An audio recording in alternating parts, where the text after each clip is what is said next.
நாங்கள் பிரண்டை பொடி, முருங்கைக்கீரை பொடி, பருப்பு பொடி, ரசப்பொடி, சாம்பார் பொடி, மாங்காய் ஊறுகாய், ஹேர் ஆயில் அதாவது தலைக்கு தேய்க்கிற எண்ணெய், 11 பொருட்கள் சேர்த்து இதெல்லாம் காய்ச்சி நாங்கள் எண்ணெய் கொடுத்துட்ருக்குறோம். இந்த பொருளெல்லாம் நாங்கள் கொடுத்துட்ருக்குறோம். நீங்கள் வேணும்னா கீழே வாட்ஸ்அப் நம்பர் கொடுத்துருக்குறோம். அந்த நம்பருக்கு கால் பண்ணி கேட்டு வாங்கிக்கோங்க.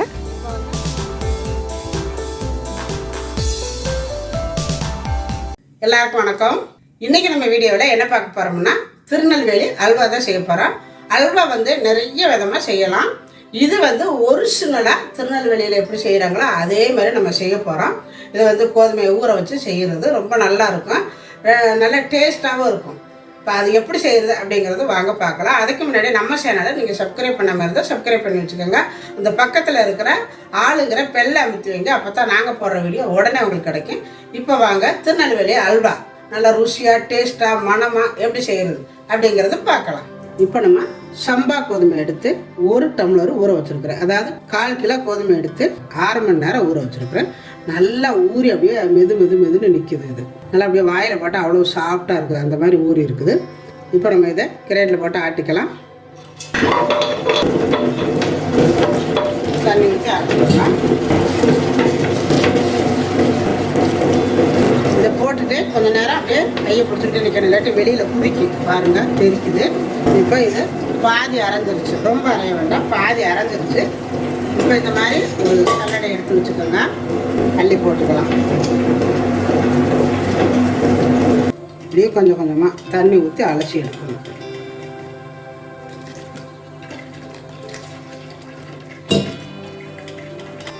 நல்லா நிறைய ஒரு சொம்பு தண்ணியை ஊற்றிக்கோங்க.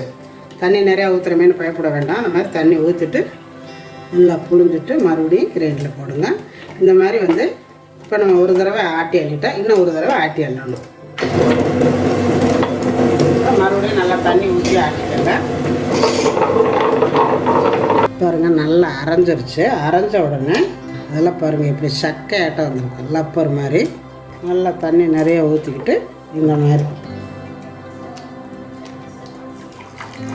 புழிஞ்சு எடுத்தோம்னா, அதாவது நல்ல கோதுமையில்தான் இந்த மாதிரி வரும். நம்ம ரேஷன் கோதுமையெல்லாம் ஆட்டினீங்கன்னா இந்த மாதிரி வராது, அது தவிடாக வரும். இந்த மாதிரி சக்கையாக வராது. நீங்கள் பாருங்கள், இதில் ஒன்றுமே இல்லை. இதை நீங்கள் இழுத்து பாருங்கள், இழுக்க கூட வராது. பார்த்தீங்களா, இதுதான் நல்ல கோதுமை. இப்போ இது நம்மளுக்கு தேவையில்லை. இது எல்லாத்தையுமே நல்லா கலக்கி விட்டு இந்த பாலாக எடுத்துக்கலாம். உங்களுக்கு கிரைண்டரில் அரைக்க முடியல அப்படின்னா இந்த மாதிரி மிக்சியில் கூட போட்டுக்கலாம். பாருங்க, இந்த மாதிரி மிக்சியில் போட்டு கொஞ்சமாக தண்ணி ஊற்றிடுங்க. ஃபஸ்ட்டு கெட்டியாக அரைச்சிட்டு அதுக்கப்புறம் நல்லா இந்த மாதிரி தண்ணி ஊற்றி கூட அரைச்சிக்கலாம். ரெடி வச்சுக்கலாம். இந்த மாதிரி நிறைய தண்ணி ஊற்றி வச்சு இதை இப்போ 8 மணி நேரம் நல்லா ரெஸ்ட்டில் விட்டுறணும். இப்போ நம்ம ஆட்டி வச்சு நல்லா 8 மணி நேரம் ஆச்சு. பாருங்கள், இந்த மாதிரி நல்லா தெளிஞ்சு நிற்கிது. இந்த தண்ணியை வடிச்சிடணும். அதாவது கீழே இருக்கிற மாவு வராமல் வச்சிடணும். பாருங்கள், அடியில் நிற்கிது இந்த மாவு. இப்போ நம்ம தண்ணியெல்லாம் இருத்துட்டு பாருங்கள் பாலாக இருக்குது. கீழே நல்லா உறைஞ்சி நிற்கிது, கை வைக்க முடியல. இதில் என்ன தண்ணி விடுறது, கீழே நல்லா அப்படியே உறைஞ்சி போய் நிற்கிது.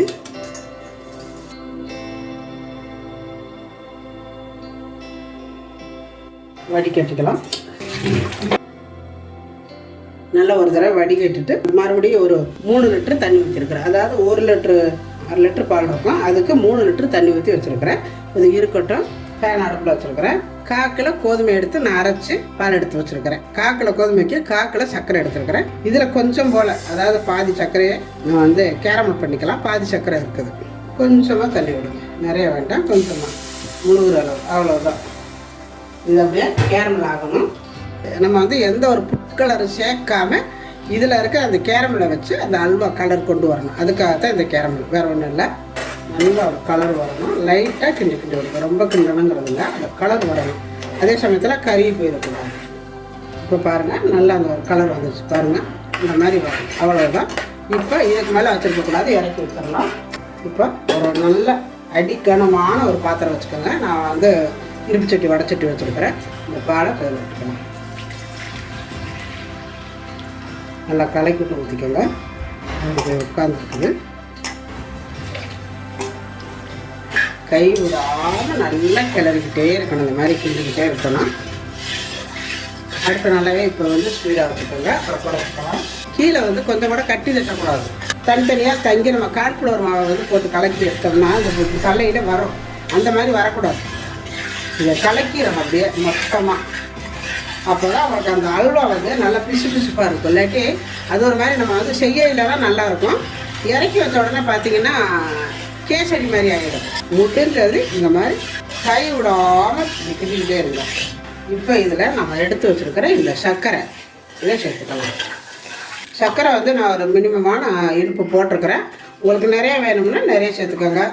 நல்லா இந்த மாதிரி போட்டு கை விடாமல் கிண்டிக்கிட்டே இருக்கணும். கண்டிப்பாக வந்து ஒரு கொஞ்சம் நேரம் ஆகும். ஆனால் சங்கடப்படக்கூடாது. என்னடா இவ்வளோ நேரம் கிண்டிக்கிட்டே இருக்கணுமான்னு.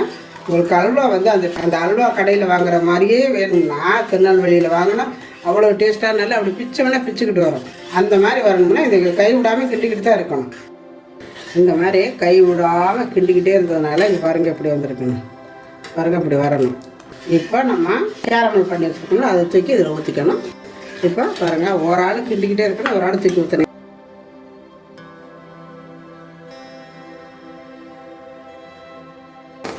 சரிங்க கிண்ட கிண்ட அப்படியே. இப்போ வந்து அடுப்பை குறைச்சி வச்சுக்கணும். பாருங்கள் இந்த கண்ணாடி ஆட்டம் இருக்குது பாருங்கள். இப்படி இருக்கணும். இப்போ கொஞ்சம் போல் நெய், அதாவது கொஞ்சம் கொஞ்சமாக நெய் விட்டுக்கோங்க. விட்டுறாமல் ஏன்னா அடி பிடிக்க பார்க்கும். அதனால் இப்போ கொஞ்சம் நீங்கள் நெய் விட்டுக்கிட்டிங்கன்னா கொஞ்சம் கொஞ்சமாக அடி பிடிக்காது. இப்போ கொஞ்சம் போல் நெய். இந்த அல்வாவுக்கு எப்படியும் ஒரு 250 கிராம் ஆகுது விடணும். அதாவது 1/4 லிட்டருக்கு கொஞ்சம் கூடவே விடணும் நெய். இன்னும் கெட்டியாக வரணும். நல்லா உருண்டு வரணும். இப்போ பாருங்கள் முதல் இருந்ததுக்கு இப்போ கொஞ்சம் இந்த அளவு இருக்குது பாருங்கள். இன்னும் கொஞ்சம் நேரம் வேகட்டும். நல்லா இந்த நெய்யெல்லாம் வந்து வெந்து மறுபடியும் வெளியில் கசியணும். இப்போ வந்து நெய்யை வெளியில் தெரியலை. அவ்வளோ நெய் ஊற்றிருக்குறோம், வெளியில் தெரியலை பாருங்கள். இது வெந்ததுக்கப்புறம் அந்த எண்ணெயெல்லாம் அந்த நெய்யெல்லாம் வெளியில் வரணும். அப்போ தான் நம்ம வந்து இதை அடுப்பு ஆஃப் பண்ணணும். அண்ணன் தட்டையும் நம்ம கிண்டிக்கிட்டே தான் இருக்கணும். நெய் ஊற்றிக்கிட்டே இருக்கணும். நல்லா வெந்து கிண்டும் பொழுது அந்த சட்டி தூரில் ஒட்டாமல் வருது பாருங்கள். இந்த மாதிரி வரணும். இதுதான் பார்ப்போம். இப்போ வந்து அந்த நெய்யெல்லாம் வெளியில் கக்கிட்டு இருக்குது பாருங்க. இப்போ பாருங்கள் இது எவ்வளோ நல்லா வெந்துட்டு அதில் இருக்கிற நெய் பூரா இப்போ வெளியில் வந்து நிற்கிது பாருங்களேன். எவ்வளோ நெய் வெளியில் வந்து கக்கி நிற்கிது பாருங்கள். இந்த மாதிரி வந்தால் தான் அல்வா வெந்துருச்சுன்னு அர்த்தம். நீங்கள் முடிஞ்சது நல்லா கிண்டிக்கிட்டே இருந்துட்டு ஐயா என்னடா இவ்வளோ நேரம் கிண்டிட்டோம் கெட்டியாக தான் வந்துருச்சு அப்படின்னு சொல்லி தூக்கி ஊற்றிடாதீங்க. கண்டிப்பாக இந்த நெய்யெல்லாம் வெளியில் பிரிஞ்சு வந்துடணும். அப்போ தான் உங்களுக்கு அது முழுசாக வெந்துருச்சுன்னு அர்த்தம். நீங்கள் வந்து பிரிஞ்சு வராமல் இருக்கல கெட்டியாக தான் இருக்குது சரியாக போயிடும் அப்படின்னு ஊற்றுனீங்கன்னா அல்வா நல்லா இருக்காது. இதை வந்து நான் ஒரு தடவைக்கு 2 தடவை செஞ்சு பார்த்துட்டு அதுக்கப்புறம் தான் எப்போவுமே நான் வந்து உங்களுக்கு சொல்லுவேன். இதை வந்து நான் 2 தடவை செஞ்சு பார்த்தேன். எப்படின்னு கேட்டிங்கன்னா அதாவது கிண்டையிலே வந்து கெட்டி ஆகிக்குது. கட்டி முட்டி மாதிரி நம்ம என்ன தான் கைவிடாமல் கிண்டினாலும் வந்துக்குது. அப்புறம் நல்லா தான் இருக்கும். ஆனால் அல்வாலாம் டேஸ்ட்டெல்லாம் இருக்கும். நம்ம உடச்சி அள்ளும்போது அந்த அல்வா வந்து பிசுப்பு தன்மையாக வரும். அது வராமல் அப்படியே நம்ம கேசடியை பிச்சு எடுத்து அப்படி இருக்கும். அது மாதிரி இருக்கும். ஆனால் அது வந்து அல்வா இல்லை, இதுதான் அல்வா. அப்போ என்ன பண்ணணும், இங்கே பாருங்க இப்படி எடுக்கையில் இங்கே பாருங்கள் எவ்வளோ நெய் வருது பாருங்கள் வெளியில். பார்த்தீங்களா எவ்வளோ நெய் இங்கே பாருங்கள், உங்களுக்கே தெரியும் கொதிக்குது பாருங்கள். அந்த வாரத்தில் இவ்வளோ கக்கிருச்சு. இதுதான் கரெக்டான பக்கம். பொறுமையாக செய்யணும், அவ்வளோதான் ஒன்று. இப்போ நான் எப்படி கிண்டுனேன்னா அதே மாதிரி நீங்கள் கிண்டுனீங்கன்னா இந்த அல்வா கண்டிப்பாக உங்களுக்கு வரும். அதாவது பாலை ஊற்றின உடனே கை விடாமல் அப்படி கலக்கிக்கிட்டே இருக்கணும். அதை வந்து உறவு சேர விடக்கூடாது. உறவு சேராமல் நல்லா கிண்டிக்கிட்டே இருந்தீங்கன்னா நல்லா சூடு ஏறி கொதிச்சு வர்றது கிண்டிக்கிட்டே இருந்தீங்கன்னா அப்படியே கலங்கி கெட்டியாகாமல் அந்த தண்ணியில் அப்படியே கலங்கி வரணும். அப்போ தான் இந்த மாதிரியான அல்வா உங்களுக்கு கிடைக்கும். பாருங்கள் செமையாக இருக்குது. இதுதான் மெயினான காரணமே அல்வா செய்கிறதுக்கு. வேறு ஒன்றும் கஷ்டமானதில்லை. ஏன்னா நின்றுக்கிட்டு கிண்டிக்கிட்டே இருக்கணும். நல்லா கசந்துருச்சு, நெய் ஃபுல்லாமே கக்கிருச்சு. பார்த்திங்கன்னா உங்களுக்கு தெரியும். இங்கே பாருங்களேன், தெரியுதா? இந்த மாதிரி பிரிஞ்சு வந்துடணுங்க.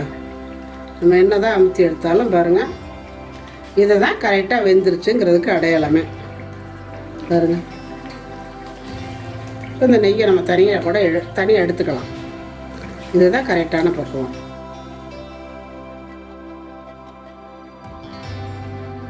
கொஞ்சம் போல் முந்திரி பருப்பு எடுத்து வச்சுருக்கிறேன். இதில் நீங்கள் நெய்யில் வறுத்து போடுறதுனாலும் போடலாம், இல்லை அப்படியே வேணாலும் போட்டுக்கலாம். ஏன்னா நம்ம நிறைய நெய் விட்டுருக்குறோம், அதில் நிறைய நெய் இருக்குது. இதில் வறுத்து தான் போடணும் அப்படிங்கிறதுல சும்மாவே அப்படியே போட்டுக்கலாம். அவ்வளோதான் சூப்பரான திருநெல்வேலி அல்வா, அதாவது சம்பா கோதுமையில் செஞ்ச அல்வா. செமையாக இருக்குது. இப்போ நம்ம அடுப்பு ஆஃப் பண்ணிவிட்டு இறக்கி வச்சுக்கலாம். இறக்கி வேறு ஒரு பாத்திரத்துக்கு மாற்றிக்கலாம். இப்போ நான் இந்த நெய்யை பூரா எடுத்துறேன். ஏன்னா நம்ம தட்டில் ஊற்றினோம்னா இது வலிஞ்சு கீழே போயிடும். அதனால் இப்போ எடுத்துகிட்டு ஊற்றிக்கலாம். அடுப்பை ஆஃப் பண்ணிவிட்டு எடுத்திங்கன்னா எண்ணெய் வராது. அதனால் அடுப்பை நல்லா ஸ்லோவில் குறைச்சிடும். ஃபுல்லாக குறைச்சி வச்சுட்டு எடுங்க. அப்போ தான் இந்த நெய்யை எடுக்க முடியும். இதை நம்ம வேறு ஏதாவது நம்ம பொங்கலோ இல்லை வேறு ஏதாவது இனிப்பான இது செய்யும் பொழுது இந்த நெய்யை சேர்த்துக்கோங்க, நல்லாயிருக்கும். இப்போ பாருங்கள், இந்த அளவுக்கு இவ்வளவு நெய் எடுத்துருக்குறேன். இன்னும் கூட எடுக்கலாம், அதுக்கப்புறம் நம்ம பார்த்துக்கலாம். இப்போ வேறு ஒரு பாத்திரத்தில் மாற்றிடலாம்.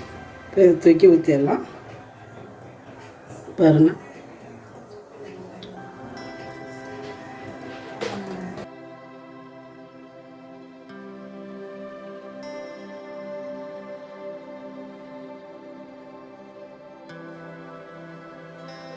இப்போ பாருங்கள் நல்லா ஆறிடுச்சு அல்வா.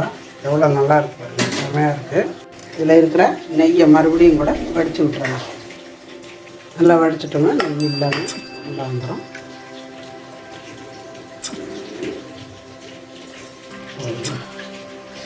செம்மையாக இருக்குது. வாயில் போட்டோன்னே கரைஞ்சிடும். அவ்வளோ நல்லா இருக்குது. செம்மையாக இருக்குது. பாருங்கள், சூப்பரான சம்பா கோதுமையை வச்சு ஒரு அல்வா நம்மளே ஆட்டி செஞ்சது. இதை மாவில் கூட செய்யலாம், இதில் தான் செய்யணும் அப்படிங்கிறது இல்லை. நம்ம கோதுமை மாவு இருந்தால் கூட அதுலேயும் செய்யலாம். நம்ம இதை ஆட்டி செய்கிறது திருநெல்வேலியிலலாம் ஆட்டி செய்வாங்க பார்த்தீங்களா, அதே மாதிரி நான் ஆட்டி செஞ்சு காட்டியிருக்கிறேன். ரொம்ப நல்லா வந்திருக்குது. இதே மாதிரி நீங்களும் செஞ்சு பாருங்கள். செஞ்சு பார்த்துட்டு எப்படி வந்துச்சு அப்படிங்கிறத எனக்கு கமெண்ட்டில் சொல்லுங்கள். இந்த வீடியோ பிடிச்சிருந்தா லைக் பண்ணுங்கள், ஷேர் பண்ணுங்கள், செட்டிநாடு சமையலுக்கு சப்ஸ்கிரைப் பண்ணுங்கள். நன்றி. வாழ்க வளமுடன்.